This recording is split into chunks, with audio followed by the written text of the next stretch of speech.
शिरूरमध्ये सध्या कोथिंबीरीला चांगला बाजारभाव मिळतोय। त्यामुळे चांडोह गावाच्या सूर्यभान सालकर या शेतकऱ्याला कोथिंबीरीने लखपती बनवलंय।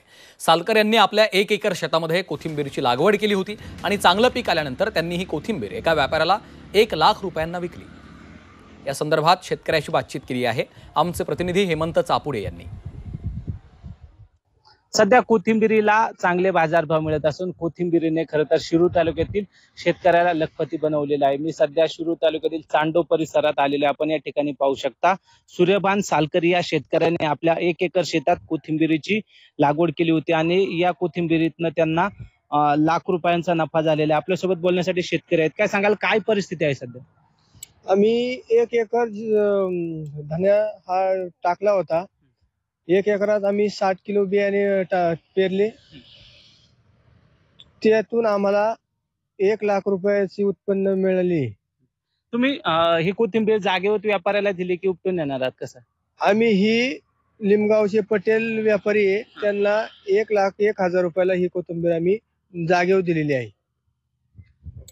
नक्कीच व्यापाऱ्याला शेतकऱ्याने जागेवरती शेतात 1 लाख रुपयांना कोथिंबीर विकत दिली असून याचा शेतकऱ्याला मोठा फायदा झालेला आहे, अशी स्थिती सध्या पाहायला मिळत आहे। हेमंत चापुडे, झी मीडिया, शिरूर, पुणे।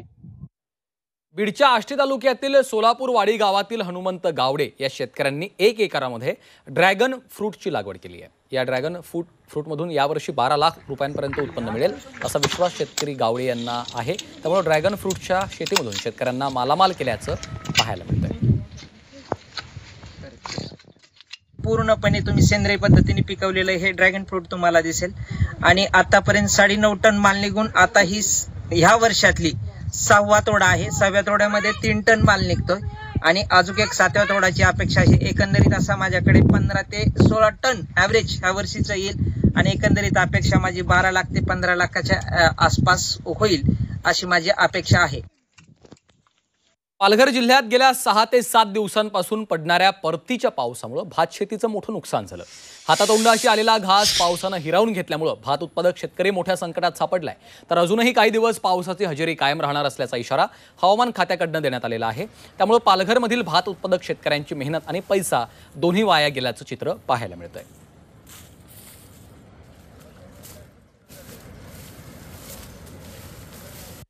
नाशिक जिल्ह्यातल्या परतीच्या पावसानं जवळपास 45,000 हेक्टर शेतीला मोठा फटका बसलाय।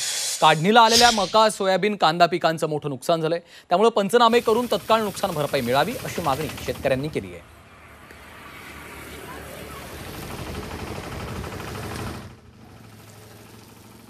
वाशिम जिल्ह्यातील बाजार समितीमध्ये तूर पिकाच्या बाजारभावात घसरण झाली आहे।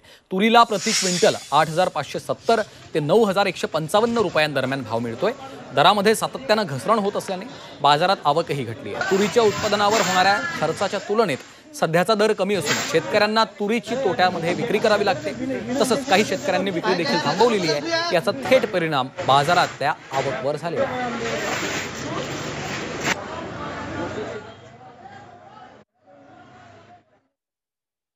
मावळमध्ये पावसामुळे पिकांचं नुकसान होऊ नये यासाठी सोयाबीन काढणीची लगबग सुरू झाली। हातातोंडाशी आलेलं पीक वाया जाऊ नये यासाठी शेतकरी सोयाबीन काढणीकडे वळलेले आहेत। भाताच्या आगारात यंदा मावळ तालुक्यात सोयाबीन उत्पादनामध्ये मोठी वाढ झालेली आहे। सोयाबीन पिकाला चांगला दर असल्यामुळे शेतकऱ्यांना आर्थिक फायदा होतोय। त्यामुळे शेतकऱ्यांमध्ये समाधानाचं वातावरण आहे।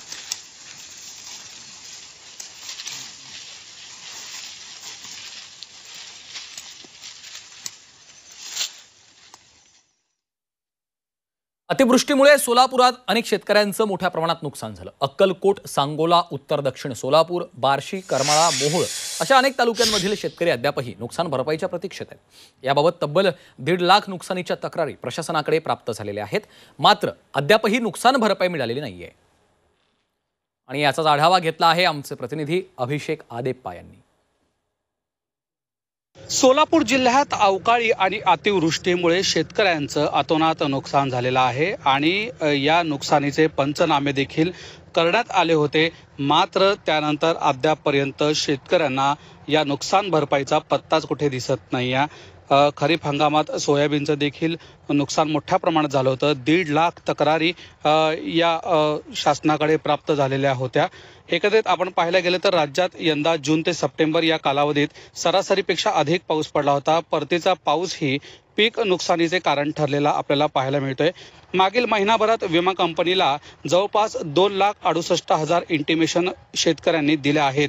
त्यातील 1,73,248 तक्रारी सर्वेक्षणासाठी दिल्या आहेत. मात्र इंटिमेशनचा सर्वे करून विमा कंपनीला अहवाल दिलाय. नुकसान झालेला अहवाल दिला असला तरी अद्याप शेतकऱ्यांना नुकसान भरपाई ही मिळालेली नाही. त्यामुळं सोलापूर जिल्ह्यातील लाखो शेतकरी हे अद्यापही नुकसान भरपाईच्या प्रतीक्षेत असल्याचं आपल्याला पाहायला मिळतंय. अभिषेक अदेप्पा, झी मीडिया, सोलापूर. धुळे नंदुरबार जिल्ह्यामध्ये कापसाला योग्य भाव मिळत नसल्यानं शेतकऱ्यांचं मोठं नुकसान होतंय. हमी भावापेक्षा कमी दरानं खासगी व्यापारी कापसाची खरेदी करतायत. त्यामुळे प्रशासनानं CCIची कापूस खरेदी केंद्र तत्काळ सुरू करावीत अशी मागणी देखील आता शेतकरी करतायत.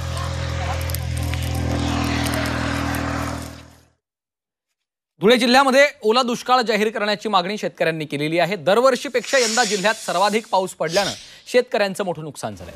परतीच्या पावसानं शेतकऱ्यांच्या हातातोंडाशी आलेला घास हिरावल्यामुळं शेतकरी हवालदिल झालेला आहे.